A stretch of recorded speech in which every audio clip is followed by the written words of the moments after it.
जय गुरु जी संगत जी। संगत जी, गुरु जी की डिवाइन कॉल सत्संग प्लेटफॉर्म में आप सभी गुरु परिवार का हार्दिक स्वागत है। शुक्राना गुरु जी महाराज का कि उन्होंने मुझे ये सेवा दी कि मैं आप सभी गुरु परिवार के समीप आके गुरु जी के कल्याण महिमा अनुभव का वर्णन कर पा रही हूँ। अनंतम शुक्राना मेरे गुरु जी महाराज का। संगत जी, आज का जो सत्संग मैं आप सभी के साथ शेयर करने जा रही हूँ वो रघु अंकल का सत्संग है। बहुत ही प्यारा, बहुत ही ब्लेसिंगफुल सत्संग है। मेरी विनती है आप सभी गुरु परिवार से कि सत्संग को आप अंत तक और ध्यान से सुने, क्योंकि सत्संग का मतलब होता है सत्य का संग, और सत्संग की प्राप्ति जब ही होती है जब गुरु कृपा होती है। तो हम सभी बड़े भाग्यशाली हैं कि हम पे गुरु कृपा हुई और हमें सत्संग सुनने का और शेयर करने का सौभाग्य प्राप्त हुआ। साथ संगत जी, इस घोर कलयुग में इस जो हम सभी जान रहे हैं, देख रहे हैं कि हमारे इस देश में और हमारे जो इर्द-गिर्द के जो लोग हैं, वो किस तरीके से अपना जीवन व्यतीत कर रहे हैं, या फिर इस घोर कलयुग में कितना सब कुछ अनर्थ हो रहा है। जैसे कि अभी हमने कुछ न्यूज़ भी देख रहे हैं, न्यूज़ों में जो चल रहा है, तो इससे हमें पता चलता है संगत जी कि कलयुग का जो प्रभाव है ना, वो बहुत ज़्यादा है, और कलयुग के प्रभाव से कोई भी नहीं बच पाया है। ना आप, ना मैं, ना कोई और। लेकिन कलयुग के प्रभाव से बचने का हमारे पास एक उपाय है, वो है सतगुरु की शरण। जब हम सतगुरु की शरण में आ जाते हैं तो कलयुग का प्रभाव हमारे ऊपर से कम हो जाता है। तो प्लीज़ साथ संगत जी, आज का जो रघु अंकल का सत्संग है वो भी इसी पे आधारित है कि कैसे कलयुग के प्रभाव में वो घिरे, लेकिन सतगुरु की शरण में आने के बाद उस कलयुग के प्रभाव को गुरुजी ने कैसे काटा, कैसे दूर किया। तो विशेष सत्संग है, बिल्कुल ध्यान से सुनिएगा। तो करते हैं स्टार्ट। ओम नमः शिवाय, शिवजी सदा सहाय। ओम नमः शिवाय, गुरुजी सदा सहाय। जय गुरुजी संगत जी।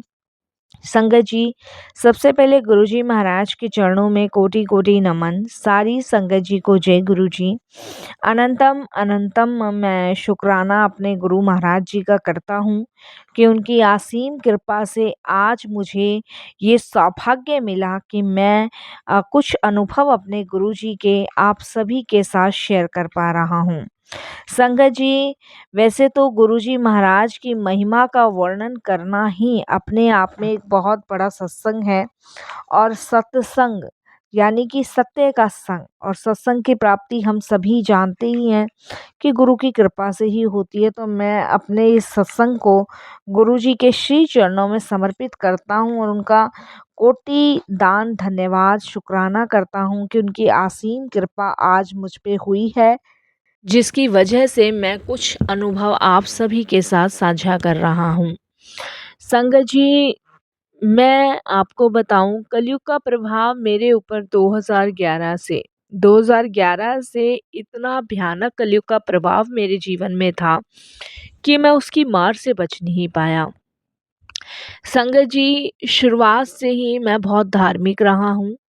इतना धार्मिक रहा हूँ कि संगत जी, मैंने हमेशा अपने माता पिता के हर संस्कारों पे चलने की कोशिश की है। मैंने कभी भी अपने मुंह से कोई शब्द, किसी की निंदा, किसी की चुगली, किसी के लिए गलत सोच विचार कभी नहीं किया। मेरी कोशिश रहती थी कि जो संस्कार मेरे पेरेंट्स ने मुझे दिए हैं मैं उसी पे ही चलूं। और संगत जी, मैं आप यकीन नहीं मानेंगे, मैं उस पे चला। मैंने संगत जी कभी भी किसी चीज़ का लोभ लालच कभी नहीं किया। जैसे एक आम इंसान का जीवन होता है, उसी तरीके से मैंने अपना जीवन व्यतीत किया, अपने से बड़ों की रिस्पेक्ट करी। और संगत जी, मेरा मानना यही है कि माँ बाप के दिए हुए संस्कार ही आगे बच्चों के काम आते हैं। बट 2010 में मेरी शादी हुई। 2010 में जब मेरी शादी हुई तो लाइफ को ऐसे सोच के मैं चला कि जैसे मैं हूँ वैसे ही मुझे मेरी धर्मपत्नी मिली है। लेकिन संगत जी इसके बिल्कुल अगेंस्ट, मतलब मेरे से बिल्कुल अपोज़िट। मैं संगत जी भक्ति भाव करता था, वो भक्ति भाव नहीं करती थी। मैं स्वास्तिक खाना खाता था, मैं कभी प्याज़ लहसुन को भी नहीं छुआ। लेकिन मेरी वाइफ़ संगत जी नॉन-वेज खाती थी। मतलब मैं जो भी था उसका सब उल्टा। मेरे पेरेंट्स का निरादर करना, सब कुछ करना। संगत जी मैंने एक लिमिट तक बर्दाश्त किया, हर चीज़ बर्दाश्त करी। कोई ऐसी चीज़ नहीं थी जिसे मैंने बर्दाश्त नहीं किया, ये सोचकर कि शायद आज नहीं तो कल बदलेगी, आज नहीं तो कभी तो भगवान इसको देखेगा और इसकी बुद्धि को ठीक करेगा। मैं संगत जी बहुत उसे समझाता था कि भगवान में मन लगाओ, लेकिन संगत जी उसे कोई फ़र्क नहीं पड़ता था। भगवान की तो तरफ देखना भी पसंद नहीं करती थी, लेकिन उसके पेरेंट्स ने हमसे झूठ बोला। जब शादी करने हम लोग गए, तो उसके पेरेंट्स ने कहा कि ये तीनों टाइम पूजा करती है और कोई भी गलत चीज़ नहीं ग्रहण करती है। तो संगत जी उस समय मुझे यही लगा कि जैसे मैं वधू चाह रहा था मुझे वैसी ही मिली, इसके लिए मैंने भगवान भोलेनाथ का बहुत-बहुत धन्यवाद किया। बट शादी होने के बाद संगत जी मुझे ये नहीं पता था कि वो खुद तो खुद उसके मायके वाले भी नॉन-वेज खाते हैं। ख़ैर संगत जी, मैं अपना खाना खुद ही अकेला बनाता था क्योंकि उसके नॉन-वेज के बर्तन अलग कर दिए गए थे। मैंने लाख मना करने के बाद भी संगत जी वो घर में नॉन-वेज बना रही थी। मुझे लड़ने की आदत नहीं था, मेरा शांत स्वभाव था। संगत जी लेकिन कहते हैं ना, जैसी संगत वैसी ही रंगत। मेरा हमेशा से एक ही स्वभाव रहा है कि जो जैसा कर रहा है वो खुद ही भरेगा और भगवान देख रहा है। यही सोच के संगत जी मैं अपने हर काम में व्यस्त रहता था। संगत जी इसका मेरी माँ से झगड़ा बहुत ज़्यादा रहता था, बहुत ज़्यादा झगड़ा। दिन रात की कलेश, दिन रात की कलेश। संगत जी एक दिन इसने मेरी माँ को जो है वो जीने से धक्का दे दिया। जब उनको जीने से धक्का दिया, गुस्से में थी ये, और माँ ने संगत जी से नॉन-वेज बनाने के लिए मना किया। उस दिन एकादशी का दिन था। इसने संगत जी उनको धक्का दिया। धक्का देने के बाद संगत जी ये गिर गईं। जब मुझे इस चीज़ की खबर लगी तो संगत जी मैं भागा-भागा घर आया। माँ को उस समय तक अस्पताल ले जाया जा चुका था। संगत जी अस्पताल में डॉक्टर्स ने बताया कि सर्जरी करनी पड़ेगी। दिमाग की जो इनके अंदर की नस है वो ब्लॉक हो गई है, फट गई है। संगत जी ऑपरेशन हुआ। ऑपरेशन के टाइम पे संगत जी मेरी जो माँ है वो चल बसी, वो नहीं रहीं। माँ के जाने का सदमा संगत जी, दुःख मुझे इस कदर हुआ कि संगत जी मैं, जो कभी ऐसा इंसान था जिसने कभी चींटी तक को दुःख नहीं पहुँचाया, उस इंसान ने संगत जी पूजा पाठ छोड़कर संगत जी गाली गलौज करनी शुरू कर दी। मैंने सब कुछ अपना बदल लिया। मैं संगत जी शराब पीने लगा, मांस खाने लगा, मदिरा पीने लगा। इस औरत को घर से निकाला, बहुत किया मैं, क्योंकि संगत जी कलयुग का जो प्रभाव था मुझ पे इस कदर हावी हो गया था ना संगत जी, कि मेरी सोचने समझने की सारी क्षमता खत्म हो गई, क्योंकि मेरे माँ के जाने के बाद मुझे बड़ा सदमा सा लगा। मेरी पत्नी ने संगत जी मुझ पे केस डाला। वो मेरा केस चला संगत जी 2017 तक, 17 में ख़त्म हुआ है, इतने सालों बाद। चलता रहा संगत जी, लेकिन मैं संगत जी उस कलयुग के प्रभाव में इस कदर गिर गया। शराब, नशा, गाली गलौज, लड़ाई झगड़े सब करने लगा। सब लोग मुझे कहते थे कि ये क्या था, क्या हो गया? क्योंकि संगत जी मैं एकदम से डिप्रेशन में आ चुका था, पूरी तरह डिप्रेशन में। मेरे सोचने की, समझने की सारी क्षमता ख़त्म हो गई थी। मानो जैसे अब कुछ रहा ही नहीं है मेरे शरीर के अंदर। मेरा सब कुछ ख़त्म हो गया था। मैं संगत जी बिल्कुल दर-दर भटकने लग गया। मतलब देखो, आप एक अच्छे खासे इंसान के साथ एक गलत इंसान का आने से उसके जीवन में क्या बदलाव आया। और संगत जी इस तरीके से बहुत दुखी, परेशान होकर मैं हार गया। काफ़ी बार मैंने अपनी लाइफ़ को ख़त्म करने की सोची, क्योंकि मैं उस गंदगी ज़िंदगी में पहुँच चुका था ना संगत जी, जहाँ से मैं निकल नहीं पा रहा था। तब संगत जी मेरे भैया भाभी मुझे गुरुजी के पास लेके गई। और मैंने कभी सोचा भी नहीं था कि गुरुजी के यहाँ जाने के बाद, उनसे जुड़ने के बाद मुझे मेरे जो बुरे कर्म हैं, उनको दिखाएँगे गुरुजी। पहली बार जब गुरुजी के दरबार गया, तो संगत जी वही मन में अंदर जो पहले सुकून था ना, वही आया। पहले तो मैं जा ही नहीं रहा था, मैं आपको बताऊँ। लेकिन भैया भाभी ने वो कस्में दी, क्योंकि संगत जी मैंने आपको बताया ना, मेरा पूरा परिवार भक्ति वाला था। लेकिन एक गलत इंसान के हमारे जीवन में आने से हमारी किस्मत ही फूट गई। संगत जी बड़े मंदिर जाके पहली बार सुकून सा लगा। सुकून सा लगने के बाद संगत जी मैं वहाँ बहुत रोया, और मैंने एक ही बात कही कि मेरे को किस कर्म की सज़ा मिली। पहले आपने मुझे अपने से जोड़ा, फिर आपने मुझे अपने से दूर किया। क्यों क्यों किया? मेरी माँ मेरे लिए गुरु थी, और आपने मेरी गुरु भी छीन ली। तब संगत जी उस रात मुझे गुरुजी ने ड्रीम दर्शन दिए, और उस ड्रीम दर्शन में गुरुजी ने मुझे बताया कि पिछले जन्म में मैंने भी इस औरत के साथ ऐसा ऐसा किया था, जिसका भुगतान मैंने उस जन्म में नहीं भरा था। उस भुगतान को भरने के लिए ही मुझे धरती पे दोबारा जन्म लेना पड़ा, और उस भुगतान का चुकान करवाने के लिए, सब कुछ करने के लिए वो औरत मेरी ज़िंदगी में आई। लेकिन ये तो अभी कुछ भी नहीं है।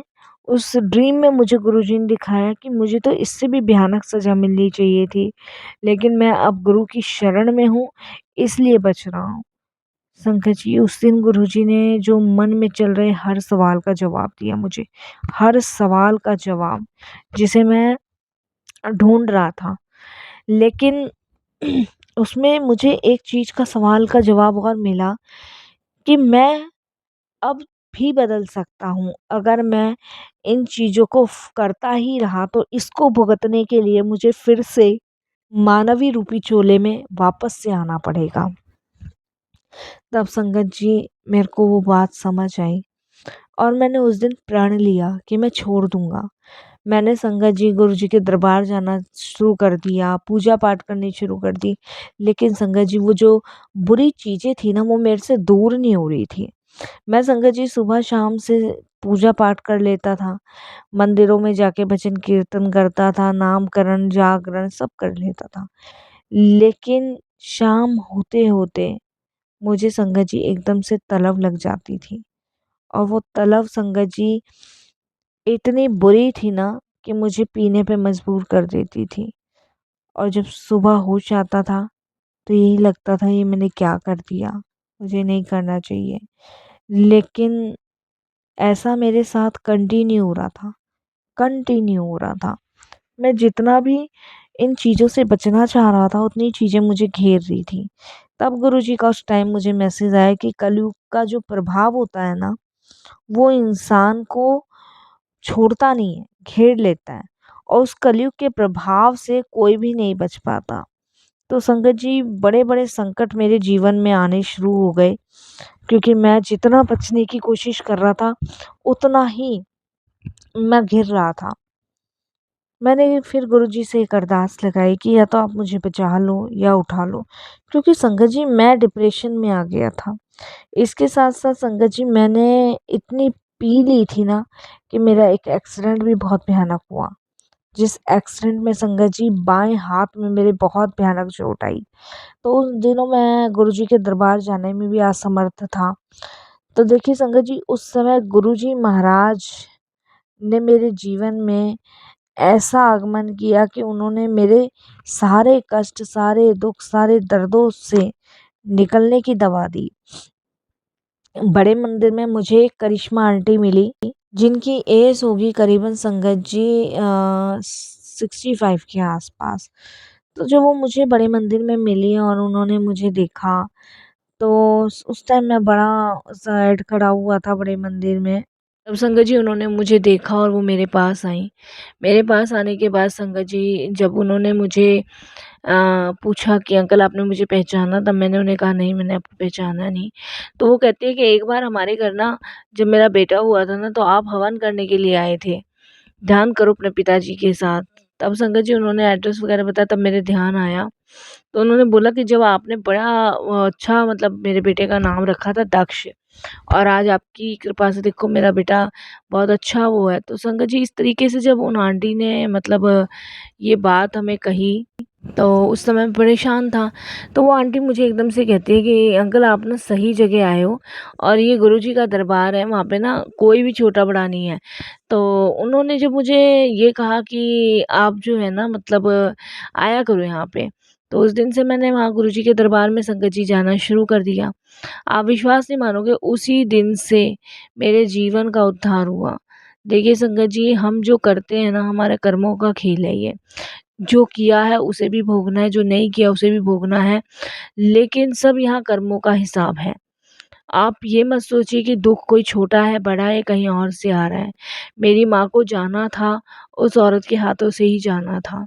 मेरा संगत जी ये दुष्ट कर्म था जो इस जन्म में आके मुझे काटना था, वो काटा कि मैंने मांस को, मदिरे को हाथ लगाया। लेकिन संगत जी, मेरे पिछले कर्मों के जितने भी कष्ट हैं वो गुरुजी ने दूर किए हैं। गुरुजी की शरण पाके ना मेरे जीवन का उद्धार हो गया। मैं संगत जी अब बहुत चेंजेस जीवन में ला चुका हूँ। मैंने संगत जी सन्यासी रूप ले रखा है, और मैं सिर्फ़ और सिर्फ़ ये लगा लो अपने गुरुजी महाराज की हाज़िरी में ही हुक्म चलाता हूँ, और गुरुजी से ही ज़िद करता हूँ, हर चीज़ के लिए गुरुजी से ही कहना है। संगत जी बस बाकी की बची-खुची जो साँसें हैं वो गुरुजी की रहमो करमों पे चल रही है, और आगे भी चलती रहे। इसके साथ ही मैं अपने सत्संग को भी विराम दूँगा, और यही कहूँगा कि कलयुग के प्रभाव से ना संगत जी कोई नहीं बच पाए। इस प्रभाव से अगर बचना है तो अपने सतगुरु की शरण में आके अपने 100% समर्पण कर दो, और इस घोर कलयुग से बचने का सिर्फ़ यही उपाय है। जय गुरु जी, शुक्राना गुरु जी।